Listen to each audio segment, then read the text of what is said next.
गोजोन्थों आंनि बड'लेण्ड नांगौ इउट्यूब चेनेलाव नोंथांमोनखौ आङो बरायनानै लाबावबाय। दिनै आं नोंथांमोननि गेजेरावहाय लाबोनो सानदों दिनैहाय मोननै मोनथाम टपिकनि गेजेरावहाय जोङो सावरायगोन। दिनैहाय हाग्रामा महिलारी बिथांनि जे BPF दोलोआवहाय दिनै UPPL खौ नागारनानै दिनैहाय गोबां मानसिया हाग्रामा जे UPPL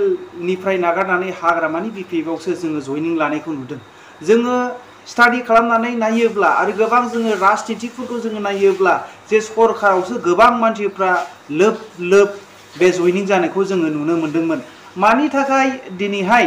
UPPL खौ नागारनानै BJP खौ नागारनानै आरो बेबायदिनो गोबां कंग्रेसखौ नागारनानै दिनै UPPL आव मानो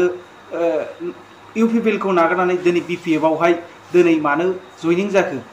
ना थारैनो बै समावहाय हाग्रामा महिलारिया दा सरकार जे खुंनाय बे सरकारनिफ्राय साबसिन जे हाग्रामा महिलारी बिथाङा खुंदोंमोन। नोंथांमोनहा कमेन्टनि गेजेरजोंहाय बुंहर। आरो दिनैहाय मानो चन्दन ब्रह्मखौहाय गावजों जे मन्त्रि हिसाबैहाय 17 बोसोर जे रायजो खुंबोनाय चन्दन ब्रह्मखौ दिनै हाग्रामा महिलारिया मानो दिनैहाय बुंनो गोनां जाखो? बेबायदिनो गोबां जोङो नुनो थाङो मा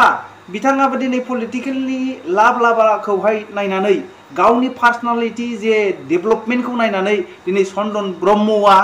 दिनै BPF दोलोखौ नागारनानै थांनायनि जाहोनावहाय दिनै बिथां जे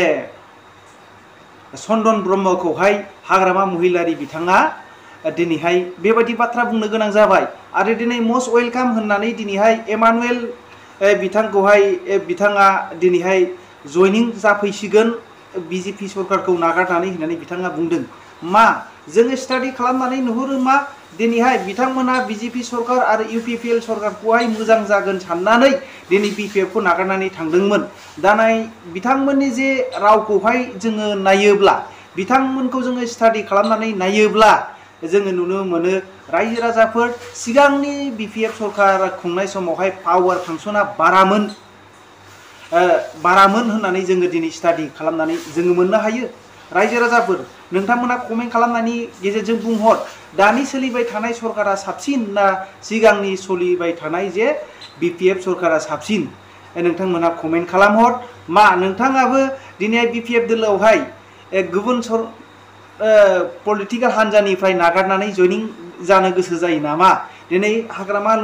महिलारी बिथाङा जयनिं जाफैगासिनो दङ आरो लाबाय थागोन होननानै बिथाङा दिनैनि बिथांनि जे स्पिचनिफ्राय बिथांनि रावनिफ्राय बिथांनि सोदोबनिफ्राय जोङो खोनानो मोनो। दिनैहाय आरो बुंनो थाङो दिनैहाय गोबां समावहाय बिथांमोनहा जे गोबां फेरेंगामोनहा प्रमद बर' बिथांमोनहा बै समावहाय बुंदोंमोन जे गोबां हा गैयिफोरनो हा होनो आरो गोबां बेबायदिनो पाट्टा गैयिफोरनो पाट्टा होनो जायगा गैयिफोरनो जायगा होनो होननानै बिथांमोना गोबां स्पिचफोरनि गेजेरजों बुंदोंमोन। नाथाय दिनैहाय गोबां जायगानिफ्रायहाय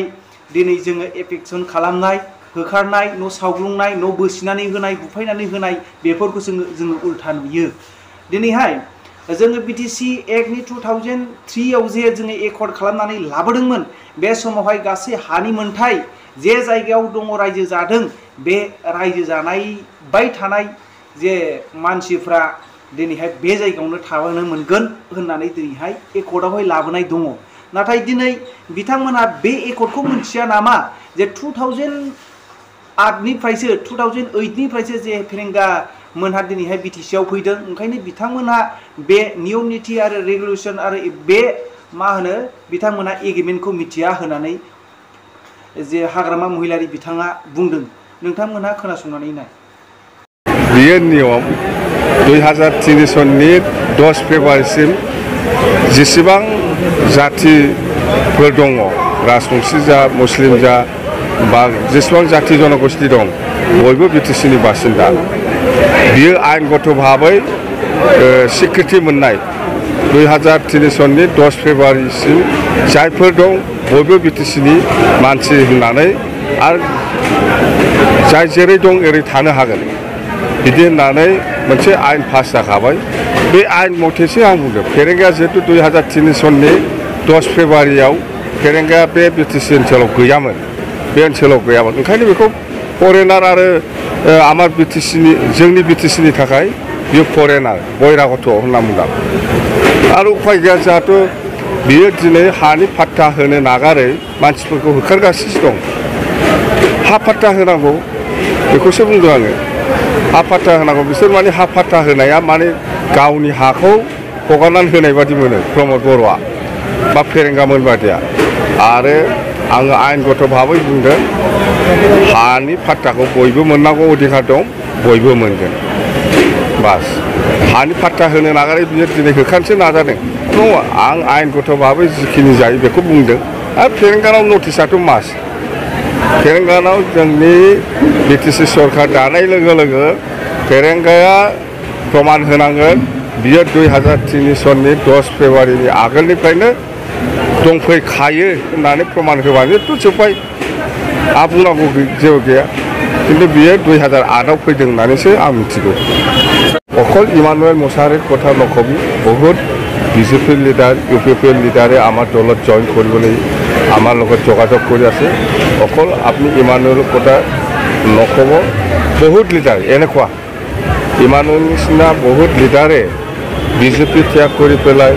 আৰু কোনোবাই UPPL ত্যাগ কৰি পেলাই আমাৰ দলত যোগদান কৰিবৰ কাৰণে যোগাযোগ কৰি আছে আপোনালোকে দেখিবলৈ পাব সামাজিক মাধ্যমত চৰ্চা হৈছে চন্দন ব্ৰহ্মা আপোনাৰ লগত নাই নেকি এনে প্ৰশ্ন হৈছে চন্দন ব্ৰহ্মা আমাৰ চন্দন ব্ৰহ্মা কোন চন্দন ব্ৰহ্মা প্ৰাক্তন মন্ত্ৰী চন্দন এই মই এইবিলাক চিনি নাপায় কেন্দ্ৰৰ পৰা ধন আনিব পৰা নাই আপুনি কি ক'ব আপোনাৰ দলৰ মানুহ অকল ৰবিৰাম নাৰ্জাৰ নহয় আমিও কৈ আছোঁ কেন্দ্ৰৰ পৰা 1 টকা পইচা আনিব পৰা নাই